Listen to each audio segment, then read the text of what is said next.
ही गोष्ट अशी आहे बघा, राज ठाकरे हे स्वतः एका पक्षाचे अध्यक्ष आहेत. महाराष्ट्रामधले प्रमुख नेत्यांपैकी ते एक आहेत. त्याच्यामुळे त्यांनी मुख्यमंत्र्यांशी चर्चा करणं याच्यामध्ये चुकीचं काहीच नाही आणि त्याच्यातून राजकीय अर्थ कोणी काढण्याची आवश्यकता नाही. मराठी माणसाच्या हितासाठी आमचं सरकार कटिबद्ध आहे. एवढी वर्ष मराठी मनुष्य हा मुंबईच्या बाहेर फेकला जात होता. ते बंद करण्याचं काम हे शिंदेसाहेब ज्यावेळेला मुख्यमंत्री झाले त्यावेळेला त्यांनी निर्णय घेतला आणि जे अनेक प्रकल्प मुंबईमधले रेंगाळलेले होते त्या सगळ्या प्रकल्पांना त्यांचं तिथले जे भाडेकरू होते त्यांच्या भाडं देण्याची व्यवस्था केली आणि सरकारच्या ज्या संस्था आहेत ज्याच्यामध्ये म्हाडा आहे, MMRD आहे, मुंबई कॉर्पोरेशन आहे, ह्या सगळ्या म्हणजे अशा अनेक संस्था आहेत, सिडको आहेत, तर यांच्या माध्यमातून ही कामं सुरू झाली आणि त्याच्यामुळे मुंबईतल्या मराठी माणसाला न्याय मिळालेला. अगदी रमाबाई आंबेडकर नगरमध्ये 105 कोटीचं वितरण हे भाड्याचं झालेलं होतं. म्हणजे एवढ्या प्रचंड प्रमाणात इथं लोकांना न्याय देण्याचं काम चालू आहे. त्याच्यामुळे एजन्सी कोण असावी हा शेवटी टेंडरने ही गोष्ट ठरते. आणि मुख्य गोष्ट लक्षात घेतली पाहिजे की धारावी पुनर्वसनमध्ये जे काय निर्माण होईल त्याच्यामध्ये सरकार हे त्याचं मालक असणार आहे. म्हणजे सरकारचं त्याच्यामध्ये स्टेक आहे, सरकारची त्याच्यामध्ये भागीदारी आहे आणि त्याच्यामुळे असा काही गैरसमज करून देणं पूर्णपणे चुकीचं आहे.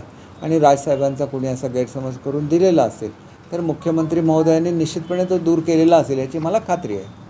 हे बघा, उद्धव ठाकरे हे त्यांच्या पक्षाचे अध्यक्ष आहेत. त्यामुळे त्यांनी काय निर्णय घ्यावं याचं संपूर्णपणे स्वातंत्र्य त्यांना आहे.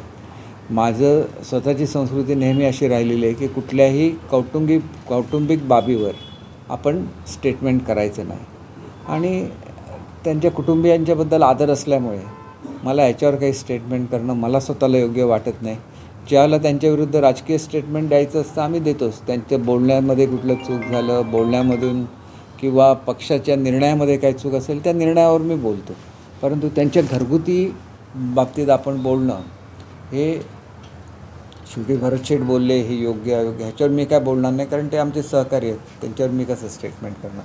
परंतु मी या बाबतीत काय बोलू शकत नाही. आणि कुठलंही काम जे छत्रपती शिवाजी महाराजांच्या संबंधातलं आहे त्याच्याबाबतीत योग्य दर्जा आणि योग्य काळजी घेतली पाहिजे असं वाटतं. आणि त्याच्यामुळे एक गोष्ट वस्तुस्थिती आहे की त्या ठिकाणी मोठ्या प्रमाणात खोदकाम झालेलं होतं, कारण आताचा पुतळा हा भक्कम पायावर उभं राहण्यासाठी तिथं मोठ्या प्रमाणात खोदकाम झालेलं होतं आणि तो कॉन्क्रीटचा पुतळा त्याला 100 वर्षाची गॅरंटी आहे आणि त्याच्यामुळे कॉन्क्रीटचा जो पाया आहे तो आणि त्याच्यावरचा भव्याचा पुतळा आहे जो ब्रॉन्झचा आहे त्याच्यामुळे पुतळ्याला काही होणार नाही याची आम्हाला खात्री आहे. आता जर आजूबाजूचं काम करत असताना योग्य ती काळजी न घेण्याला कोण जबाबदार असतील तर त्याची चौकशी करणं हे डिपार्टमेंटचं काम आहे आणि ते आवश्यक ते काम ते करेल. शिवसृष्टीहून संकल्पना ती आता प्रत्यक्षात त्याला 53 कोटी काही मंजूर आहे त्या संदर्भात काय कधीपर्यंत सुरू होईल? एक गोष्ट अशी आहे की त्याला अगोदर जमिनीचं ॲक्विजिशन आहे आणि ते ॲक्विजिशन झाल्यानंतर ते कामाला सुरुवात होईल.